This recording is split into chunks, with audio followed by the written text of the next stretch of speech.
Good morning students, कैसे हैं आप सब। मैंने कल आप लोगों को संज्ञा पढ़ाई थी। ओके, संज्ञा पढ़ाई थी, संज्ञा की परिभाषा और भेद बताए थे। ठीक है, संज्ञा की परिभाषा और भेद बताए थे और उसमें मैंने आप लोगों को व्यक्तिवाचक संज्ञा, जातिवाचक संज्ञा, भाववाचक संज्ञा, द्रव्यवाचक संज्ञा और समूहवाचक संज्ञा पढ़ाया था। ठीक है, आज आपका टॉपिक है संज्ञा पार्ट 2। ठीक है, तो इसमें है कि भाववाचक संज्ञाओं की रचना। ठीक है, इसमें ये बेटा है कि जातिवाचक संज्ञा से भाववाचक संज्ञा कैसे बनाते हैं। देखिए, आपको दिख रहा है ना, जातिवाचक संज्ञा से भाववाचक संज्ञा कैसे बनाते हैं। अब जातिवाचक संज्ञा देखिए, देव, तो इसको भाववाचक देवत्व। ठीक है, भाई, भाईचारा। अब भाई तो आपकी जातिवाचक है, भाईचारा। ठीक है, उसके अंदर भ्रातृत्व की भावना हो तो भाईचारा, ये आपकी भाववाचक संज्ञा। परिवार, पारिवारिक, ये आपकी भाववाचक। आ रहा है समझ में ना बेटा। प्रभु, प्रभुता। ओके, इसके बाद स्वामी, स्वामित्व। नेक्स्ट राष्ट्र, राष्ट्र से आपका क्या बना, राष्ट्रीयता। मजदूर, मजदूर से मजदूरी। ठीक है, मित्र से, मित्र तो आपकी जातिवाचक है, मित्रता। मैंने कल भी आप लोगों को ये बताया था। ओके, इतना आ गया। ठीक है, अब देखिए सर्वनामों से भाववाचक संज्ञा कैसे बनाते हैं। सर्वनामों से, सर्वनाम पता है ना, जैसे मैं, तुम, वह, ठीक है, आदि वगैरह वगैरह, ये आपके सर्वनाम होते। तो इनसे जो है भाववाचक संज्ञा कैसे बनाते हैं। अहम, अहंकार, आप, आपा। ठीक है, सर्व, सर्वस्व, अपना, अपनत्व, मम, ममत्व, निज, निजता, निजत्व। इसे दो शब्द बनेंगे भाववाचक संज्ञा के शब्द, निजता और निजत्व। ओके, फिर नेक्स्ट देखिए आपका है विशेषणों से भाववाचक संज्ञा बनाना। इसमें देखिए, जैसे विशेषण जो होते नहीं हैं, जैसे कलर हो गया, ये गाय जो है काली है, ठीक है, उसका रंग भूरा है, इस कपड़े का रंग लाल है। तो ये विशेषण जो हैं, शब्द जो होते हैं, तो इनसे भाववाचक संज्ञा कैसे बनाते हैं। देखिए, छोटा, छुटपन, गरम से गर्मी, पीला, पीलापन। ठीक है, उदास, उदासी, मीठा, मिठास, मीठा कोई भी चीज़ है, मीठा और मिठास, तीव्र, तीव्रता, प्रसन्न, प्रसन्नता, लंबा, लंबाई। ओके, इतना आ गया समझ में। इसके बाद बेटा आगे चलिए, देखिए क्रियाओं, क्रिया जानते हो ना, जैसे जो कार्य हो रहा है, खाना, काटना, सोना, जागना, आना, जाना, तो इनसे भाववाचक संज्ञा कैसे बनाते हैं। जैसे काटना, कटाई, लड़ना, ठीक है, लड़ाई, सजाना, सजावट, फैलाना, फैलाओ। मतलब ये जब आप बार बार करेंगे, इसकी प्रैक्टिस करेंगे, अभ्यास करेंगे, तब ये आपको आएगा। ठीक है, देखिए इधर नेक्स्ट, उड़ना, उड़ान। देखिए, खोदना, खुदाई, खोजना, खोज, चिल्लाना, चिल्लाहट, सिलना, सिलाई, लिखना, लिखाई। आ गया इतना समझ में। इसके बाद देखिए अव्यय शब्दों से भाववाचक संज्ञा बनाना। अब इसमें देखिए अव्यय शब्दों से, ठीक है, ये मैंने आप लोगों को समझाए थे शब्द विचार में। जैसे समीप का, समीपता, दूर का, दूरी, मना का, मनाही, निकट का, निकटता, धिक का, धिक्कार, शीघ्र का, शीघ्रता। ओके, ये आपका संज्ञा कैसे जो है भाववाचक संज्ञा बनाते हैं, ये आपका इतना टॉपिक है आज। अब देखिए, मैंने ये संज्ञा जो आपको पढ़ाया था और ये जो पार्ट आज दिया है, ये आपके क्वेश्चंस हैं। तो इसमें देखिए आपका पहला क्वेश्चन क्या है, ये आपको होमवर्क कॉपी में, ये आपको फेयर कॉपी में करना है। ठीक है, ये जो नोट्स आज हैं ये आपको फेयर कॉपी में करना है, और उसके बाद ये जो हम क्वेश्चन बताने जा रहे हैं इनके टिक भी लगाने जा रहे हैं, तो आप इसको ध्यान से समझिए। इसमें पहला क्वेश्चन है आपका, संज्ञा की परिभाषा उदाहरण सहित लिखिए। तो यहाँ पर देखिए, जो आपने संज्ञा पढ़ा था, कॉपी लेकर बेटा बैठिए, ठीक है। जो संज्ञा पढ़ा था इसमें देखिए संज्ञा की परिभाषा और ये उदाहरण, जो उदाहरण हमने बताए थे ये संज्ञा की परिभाषा हो गई, ठीक है। जो बच्चे अटेंड नहीं कर पाए हैं क्लास वो देख लें ध्यान से। संज्ञा की परिभाषा आपको लिखनी है, ये उदाहरण है, पूरा व्यक्ति, ये सारे नाम, वस्तु, ये सारे नाम, स्थान, ये भाव, और यहाँ तक पूरा जो ये लिखा हुआ बुराई, ये आपका पहला आंसर है। ओके, आ गया समझ में इतना, ठीक है। इसके बाद देखिए नेक्स्ट क्वेश्चन, संज्ञा के कितने भेद होते हैं नाम लिखना है। तो आप इसमें सिर्फ संज्ञा के लिखेंगे, 5 भेद होते हैं, नाम सिर्फ लिखना है, ठीक है। ये संज्ञा के भेद डाल के ये आप नाम लिख देंगे। हो, समझ में आ गया, तो ये तो आप कर ही लेंगे, इसको लगाने की आवश्यकता नहीं है। इसके बाद देखिए थर्ड क्वेश्चन, व्यक्तिवाचक और जातिवाचक संज्ञा की परिभाषा उदाहरण सहित लिखिए। तो देखिए जो व्यक्तिवाचक संज्ञा मैंने नोट्स कराई थी, आपको नोट दिया था, तो वो व्यक्तिवाचक संज्ञा आपको पूरा लिखना है, ठीक है। ये आदि तक व्यक्तिवाचक संज्ञा, और क्या पूछा है, जातिवाचक। अब जातिवाचक संज्ञा भी आपको पूरा लिखना है, ठीक है। ये आपका हो गया आपका थर्ड क्वेश्चन, यहाँ तक थर्ड क्वेश्चन। और इसके बाद और जो है उदाहरण भी साथ में लिखिएगा, ठीक है। समझ में आया, ये उदाहरण मैंने बता दिया पूरा, ये देखिए टिक लगा रहे हैं, इसको आप ध्यान से देखिए, ठीक है। ये देखिए बेटा, जातिवाचक संज्ञा यहाँ तक, भालू तक पूरा, कल पूरा समझाया था, आप लोग समझ गए होंगे। इसके बाद ये आपका थर्ड हो गया आंसर। फोर्थ देखिए क्वेश्चन है, द्रव्यवाचक और समूहवाचक संज्ञा की परिभाषा उदाहरण सहित लिखिए। Question number 4। अब देखिए आ जाइए द्रव्यवाचक संज्ञा पर, पूरा द्रव्यवाचक संज्ञा पूरी लिखनी है आपको उदाहरण सहित, और उसके बाद समूहवाचक। तो ये आपका क्वेश्चन नंबर कौन सा होगा, 4, ठीक है। 4 आंसर लगाते जाइए, अगर आपने नोट किया है तो आप चुपचाप लगा लीजिए, हेडिंग पूरी लिखनी है, ये आपका पूरा नोट जो है आपका हो जाएगा, ओके। इसके बाद देखिए क्वेश्चन नंबर 5, भाववाचक संज्ञा किसे कहते हैं। भाववाचक संज्ञा, ये देखिए भाववाचक संज्ञा वाली हेडिंग पर पूरा लिखना है। जिस संज्ञा शब्द से व्यक्ति या वस्तु के गुण, दोष, अवस्था आदि का बोध हो उसे भाववाचक संज्ञा कहा जाता है, जैसे बुढ़ापा, बचपन, खटास, मिठास, साहस, ठीक है, बुराई, प्रेम, मित्रता, लिखावट आदि, ठीक है। ये हो गया आपके सारे क्वेश्चन, ठीक है। तो आप ये सारे जो क्वेश्चंस हैं ये सब कर लेंगे। और इसके बाद देखिए क्वेश्चन नंबर 6, ये है आपका क्वेश्चन नंबर 6, कोष्ठक में दिए शब्दों से भाववाचक संज्ञा शब्द बनाकर रिक्त स्थान भरिए।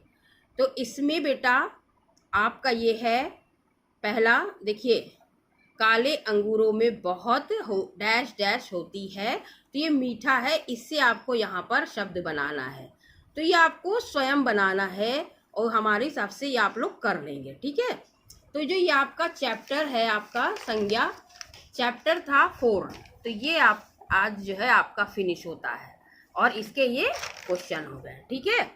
अब इसके बाद हम आपको बता दें, जो बच्चे बहुत क्वेश्चन कर रहे थे कि मैम पहला कौन सा चैप्टर था, दूसरा कौन सा था। तो पहला चैप्टर जो मैंने आपको पढ़ाया था, सबसे पहले देखिए इधर, सबसे पहले मैंने भाषा, ठीक है, भाषा पढ़ाया था, भाषा और व्याकरण, भाषा और व्याकरण पढ़ाया था। और इसके हमने कहा था बेटा नोट्स लिख लिए, क्वेश्चन नहीं बताए थे, है ना। तो इसके क्वेश्चन अब हम आपको बता रहे हैं, तो जिसको आपको नोट करना है, ठीक है। तो ये देखिए इसके क्वेश्चन है भाषा और व्याकरण, ठीक है। ये देखिए सबसे पहला क्वेश्चन है कॉपी खोल लीजिए, भाषा की परिभाषा तथा इसके रूपों का वर्णन कीजिए। अब इसमें जो भाषा की परिभाषा, ठीक है, इसमें भाषा की परिभाषा, ये देखिए, एक सेकेंड, हाँ देखिए अब आपको दिखिएगा भाषा की परिभाषा, ये देखिए आपका यहाँ पर है पहला क्वेश्चन जो परिभाषा मैंने बताई थी, ये भाषा की परिभाषा, जो बच्चे जिन्होंने क्लास शुरुआत से अटेंड नहीं किया है तो वो ध्यान से देख लें। जो पहला चैप्टर ये है आपका भाषा की परिभाषा, इसमें मैंने नोट्स दिए थे, क्वेश्चन नहीं बताए थे, तो ये क्वेश्चन आप समझ लीजिए।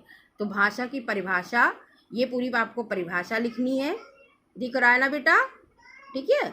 और समझिए आपका ये रिवीजन हो रहा है। भाषा वो साधन है जिसके द्वारा मनुष्य अपने मन के भावों या विचारों को दूसरों के सामने प्रकट करता है या दूसरों के भावों या विचारों को समझता है।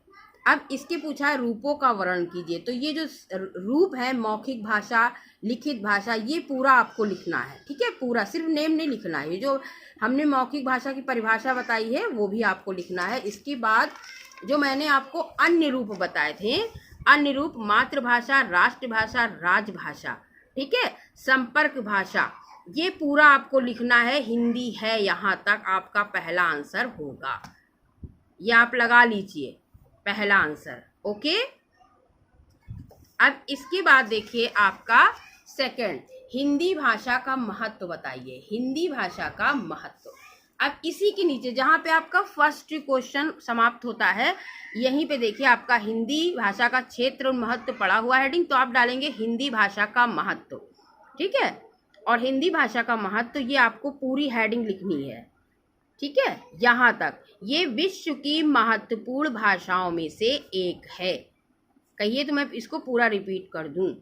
हिंदी भारत के कई राज्यों जैसे उत्तर प्रदेश, हिमाचल प्रदेश, बिहार, हरियाणा, दिल्ली, राजस्थान, झारखंड, छत्तीसगढ़, उत्तराखंड की मातृभाषा है।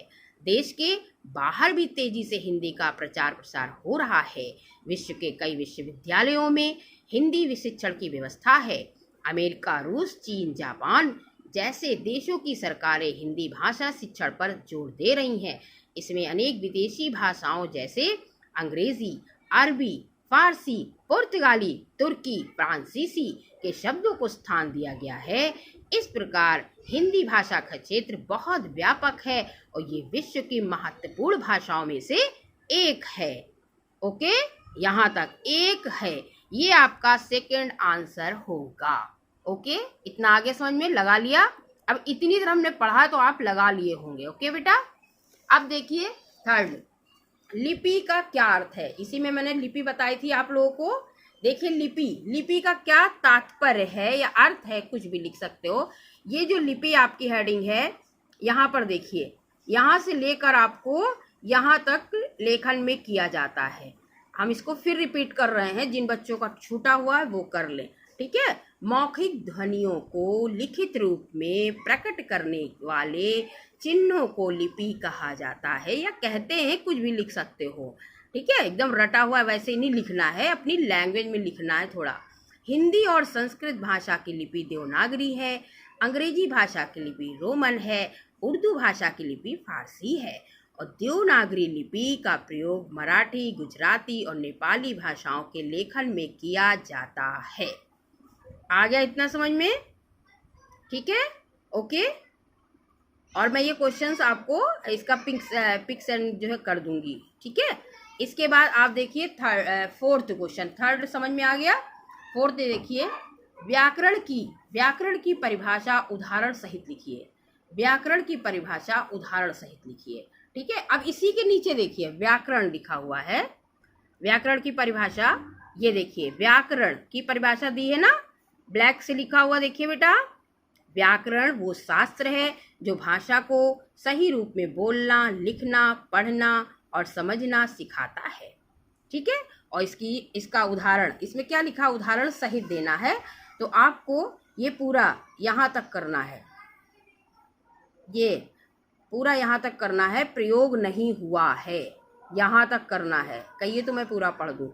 व्याकरण के महत्व को हम इस प्रकार समझ सकते हैं, जैसे बकरी घास खाती है शुद्ध, बकरी घास खाता है अशुद्ध। यहाँ क्रिया के अनुसार ये खाता लगा है, इसलिए ये गलत है।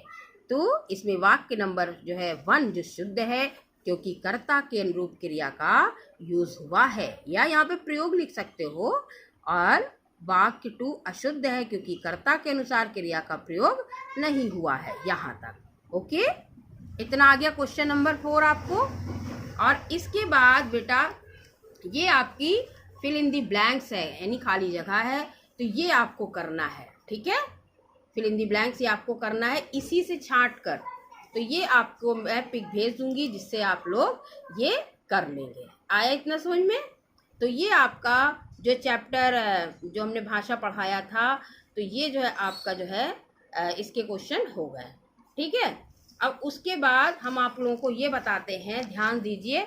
बहुत बच्चे कर रहे थे चैप्टर 1 कौन सा, 2 कौन सा है, तो मैं ये देखिए आप इसको ध्यान से, इसकी पिक मैं भेज दूंगी क्लास 7। ध्यान दीजिए, जो आपका पहला चैप्टर है भाषा व्याकरण। ठीक है, इसको जो सबसे पहला टर्न हुआ था आपका, मैंने उसमें एक्सप्लेन किया था और आपको नोट्स, गिवन नोट्स दिए थे। और इसके बाद मैं इसके क्वेश्चन जो है आज बता रही हूँ। ठीक है, और fill in the blanks, question answer fill in the blanks. तो ये आपका चैप्टर, इसमें notes and question answer fill in the blanks होगा। दूसरा आपका था वर्ण विचार, वर्तनी, वर्ण विच्छेद। ये जो है आपके टॉपिक वो 2 पार्ट में चले थे। तो ये आपका 14 को मैं पढ़ाया था, इसको एक्सप्लेन किया था, नोट्स दिए थे। इसके बाद मैंने आपको वर्ण विच्छेद वर्तनी पढ़ाई थी। इसमें क्वेश्चन नंबर जो है आपको क्वेश्चन आंसर 7 क्वेश्चन दिए थे। ठीक है, 7 क्वेश्चन। तो ये इसी का पार्ट था वर्ण विचार का, क्योंकि पहले नोट्स जो है दिए थे, इसके बाद हमने कहा था जब ये पार्ट पूरा हो जाएगा तब आपको क्वेश्चन आंसर हमने 28 को दिए थे, और वो आपका ये चैप्टर 2 है। देखिए इसमें मैं आगे मैं आपको दिखा रही हूँ ये क्वेश्चन। ठीक है, ये आपको ये मैंने दिए था वर्ण विचार के, इसमें 7 क्वेश्चन थे और ये मैं आप लोगों को टिक लगवा चुकी हूँ। अगर कोई प्रॉब्लम हो तो आप पूछ सकते हो। ठीक है, इसमें देखिए 7, आप पूरा जब आपने नोट किया होगा तो आपको सारे आंसर मिल जाएंगे। आप लोगों को मैंने टिक भी लगवाया था सारे क्वेश्चन में। ओके, और इसके बाद जो आपका चैप्टर 3 है, ये चैप्टर वाइज है। शब्द विचार पार्ट 1, शब्द विचार पार्ट 2, शब्द विचार पार्ट 3। जिस डेट को मैंने, और शब्द विचार पार्ट 1 इसमें मैंने तत्सम तद्भव शब्द आपको दिए थे, 15 शब्द दिए थे। ठीक है, इसलिए मैंने ये कर दिया, जिन बच्चों का छूटा हुआ है वो कंप्लीट कर लें। इसके बाद इसमें जो शब्द विचार मैंने पार्ट 2 पढ़ाया था बेटा, इसमें आपको अनेकार्थी शब्द जो है दिए थे, एकार्थी शब्द दिए थे, पर्यायवाची शब्द दिए थे, विलोम शब्द दिए थे। लगभग किसी में 11 थे, किसी में 15 थे।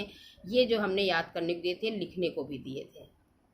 और शब्द विचार पार्ट 3 में मैंने एक्सप्लेन किया था, उसके बाद आपको 6 क्वेश्चन आंसर दिए थे। तो इसमें शब्द विचार में आपका काफ़ी वर्क हुआ था, सारे शब्द हुए थे, तत्सम तद्भव शब्द और एकार्थी शब्द, पर्यायवाची शब्द, विलोम शब्द, और 6 क्वेश्चन आंसर दिए थे।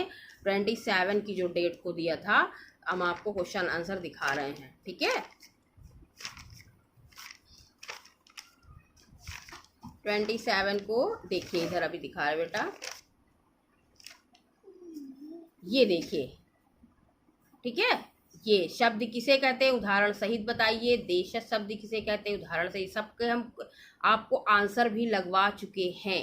ठीक है, जो आपने नोट किया होगा तो आप सही ढंग से कर सकते हैं। अगर जिन बच्चे नहीं कर पाए हैं तो वर्तिका है, दिव्यांशी, जिन बच्चों ने कंप्लीट किया हो उनसे आप पिक ले लीजिए और अपने पास कंप्लीट कर लीजिए। ओके, ठीक है। और इसके बाद देखिए बेटा, अब इसके बाद आपके तीनों पार्ट समाप्त हो जाते हैं। इसके बाद हमारा है फिर संज्ञा। तो ये तो आपको पता है, संज्ञा हमने बताया आपको, जो है कल बताया था और आज बता रहे हैं। तो आपके ये 4 चैप्टर आज जो है कंप्लीट होते हैं। अगर इसमें कोई प्रॉब्लम हो तो आप क्वेश्चन कर सकते हैं, पूछ सकते हैं। समझ गए? तो आपके इतने इतने पार्ट हो गए और इसमें कोई समस्या हो, सारी पिक हम सेंड कर चुके हैं आपको। ध्यान दीजिए, ठीक है। ये देखिए शब्द विचार, इसमें सब टिक देखिए लगे हुए हैं, मैंने टिक लगाए थे। और ये तत्सम तद्भव शब्द दिए थे आप लोगों को। और इसके बाद ये देखिए शब्द विचार पार्ट 2, ठीक है, ध्यान दीजिए। शब्द विचार पार्ट 2, इसके देखिए क्वेश्चन है, ठीक है बेटा। ये देखिए शब्द विचार पार्ट 3 आपका है, काफ़ी चला था ये चैप्टर आपका, ये सारे। और ये देखिए आपको मैंने ये अनेकार्थी शब्द दिए थे, अब ये काउंट कर लिए कितने हैं, ये मैंने खुद ये कर दिया था, वैसे आप लोगों को करना चाहिए था, मैंने ये कर दिया था कि आपको एक कॉपी में नोट करना है। दिख रहा है ना? सॉरी, अनेकार्थी शब्द दिए थे, इसके बाद ये एकार्थी शब्द हैं। देखिए बेटा 6 है एकार्थी शब्द, 6 का 12 है ना, क्योंकि जो है, ठीक है। और इसके बाद पर्यायवाची शब्द हमने दिए थे आप लोगों को, दिख रहा है ना बेटा, ध्यान से देखिए। और इसके बाद ये आपके विलोम शब्द दिए थे, समझ गए ना? ठीक है। फिर आप ये समझ जाइए कि आपके इतने चैप्टर हो गए हैं, तो जिन बच्चों का कंप्लीट नहीं है मैं किसी दिन पूरा चेक करूंगी, ठीक है। और ये सारा जो है वर्क आपकी कॉपी में होना चाहिए, क्वेश्चन आंसर सब जो है चैप्टर वाइज। अगर कुछ आगे पीछे हो गए तो आप चैप्टर 1, 2, 3 ये मैं पिक भेजूंगी, इसको आप अलग नोट कर लीजिएगा कि इस तरह से आपको ये वर्क करना है। क्लास 7th में इतना वर्क आज जो है कंप्लीट हो गया है, ठीक है। सारे बच्चे ध्यान देंगे, और आज जो है आपकी यहीं पे क्लास समाप्त होती बेटा।